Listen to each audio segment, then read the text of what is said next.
Welcome back to the shop. I had to go out of town for a while for a job interview, and while I was out of town, so for you, a couple of you guys out there that put up videos and commented or whatever, it's sort of hard to catch up with people on the road, and anyway, I apologize for the delay on that. I'll try to catch up tonight or tomorrow or whenever. But I want to get some content up, and I wanted to show you what I came across while I was on the road. I guess the first thing, well, I guess we'll get to the end, but the first thing I've got here is this tray, and this is really well made. I don't know anything about it. It says spring tempered, welded. It's very heavy duty. It seems to be, it was like rolled and then folded and then put together in this really tough frame. I would think this would be great for storing files or something. They're very heavy duty. But anyway, this has got quite a bit of patina on it, and I want to try to put an end to that. So I'm going to sandblast this, paint it, clean it up. We'll see. I don't know when I'll get to that. That might be this video. What else do we got? My older brother Nick got me a knife with a busted tip. This might be a neat exercise. They have, I think it's called a tanto blade, where you just sort of knock off the edge. That'll be pretty neat. That'll be a fast rebuild. A set of fence pliers here. These aren't like Ben. Ben Mall did a great episode on his fence pliers, and his were stuck, but he was able to get those freed up. These look like they've been left out in the weather for their entirety of their life, but the edges seem to match up all right. And I've got quite a bit of these. I think I'll do these. These won't make an episode because there's such good content out there already for that. I've got this set of awkward pliers. I have no idea what these are for. I've got to do a little wire wheeling and figure out what the name is on them, and maybe some media blasting, get them cleaned up. But these look pretty neat.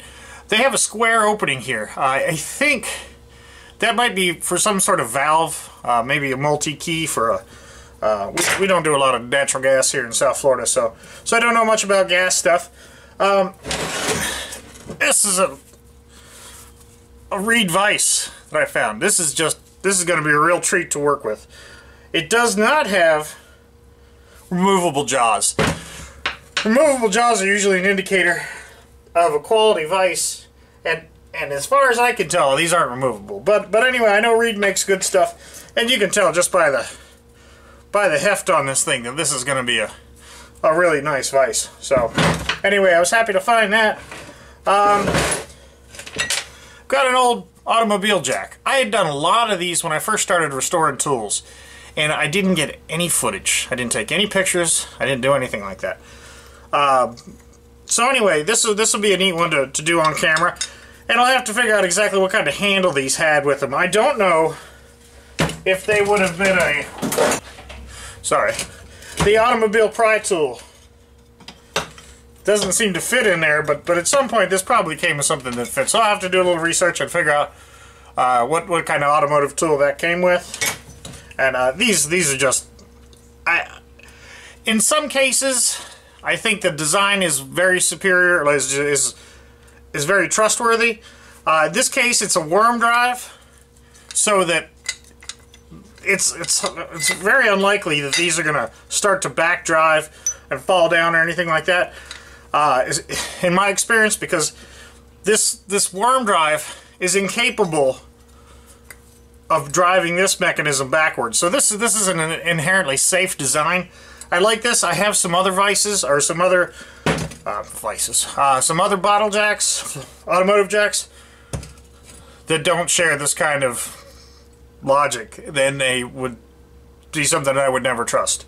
There's a reason they don't make some of these old things anymore. But anyway, this will be a fun one to redo. This is a chain fall. A block and pulley, block and tackle, lever hoist, a 1-ton one. With aluminum or magnesium, I'm guessing aluminum. It doesn't have a maker's mark on it, but I think it's going to clean up really nicely. I think these are just the best tools in the world. You also have to be you have to be a little bit leery of these, and make sure that this didn't find its way into a scrap pile because of some weakness in it or some crack or flaw or whatever.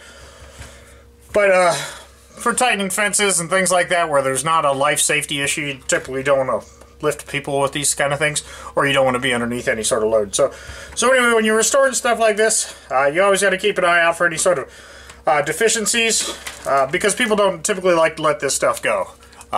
If it works, you know, they keep it forever. But if it breaks, you know, it's the first thing to end up at the flea market. So that's pretty cool.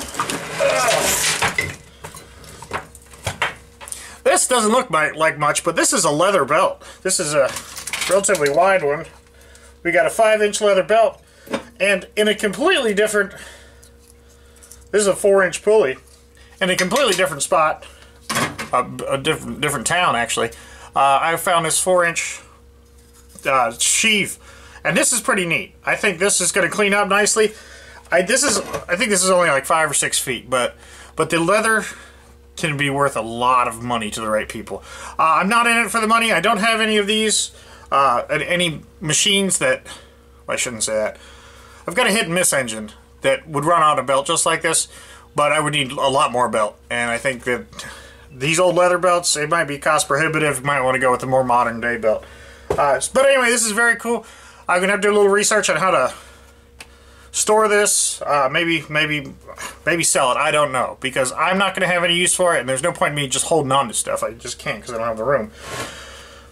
But anyway, I'm going to sort of put this on the shelf and think about it. I'm going to clean this up, and sort of interspersed among those things, I have some interesting little tools that that my older brother had found for me. Stuff that I'm not exactly sure what it is, like this, for example. This, some indication to me that this might be for painting, for a painter's palette, perhaps. I don't know. That's just conjecture. So, but some of that stuff. Another one. This is a project for my mother, and this is an old tea kettle that she has, and it's got this. It was repaired at one time. I don't know how it was repaired, but I'll have to do some research and figure out what this white is on there. And of course, you can see the green, that oxidation that's on there.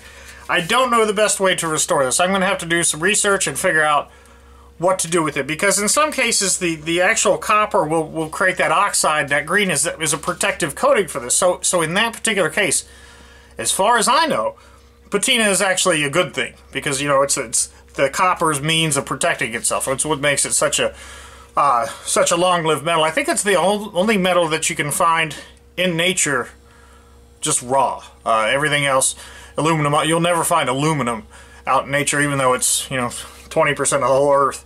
But anyway, the copper is the one thing you can find out because of the inherent properties of the way that it oxidizes and protects itself. So you see the ancient artwork and stuff that they have, all copper. But anyway, I've got to do a lot of research on this. This has been in the family for quite a while, so I want to do a good job. And you know, if anybody has any comments or tips or recommendations on who or what to go see, I'm going to do some research on my own, don't get me wrong. But if there's the intellectual shortcut to finding the best way to go about preserving this, and or I don't know, some recommendations, I welcome them. So anyway, today what I'm going to do is I'm going to clean the workbench. I'm going to put some of these tools on the shelf, and I've got a new mat that I'm going to put down here because the other one was getting pretty rough. So anyway, let me get to that, and then I will bring you back.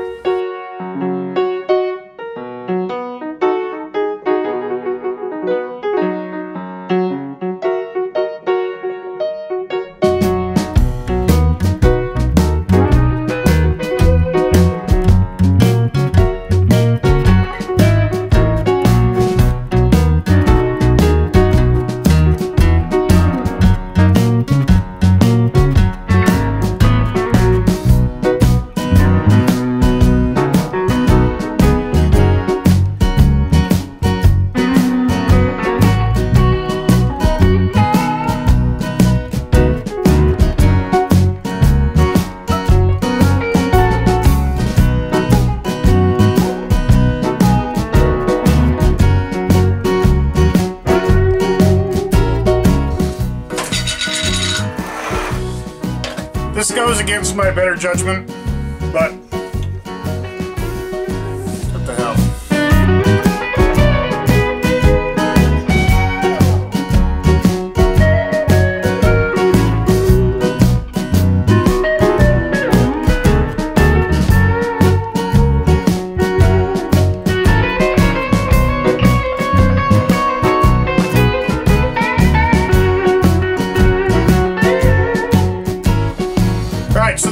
necessarily an epic video.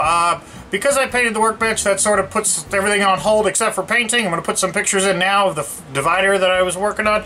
I got a little bit of footage of that sandblasting, hopefully. Anyway, I'm going to bring you back next time with another project, probably, I don't know, maybe the vise or the auto jack.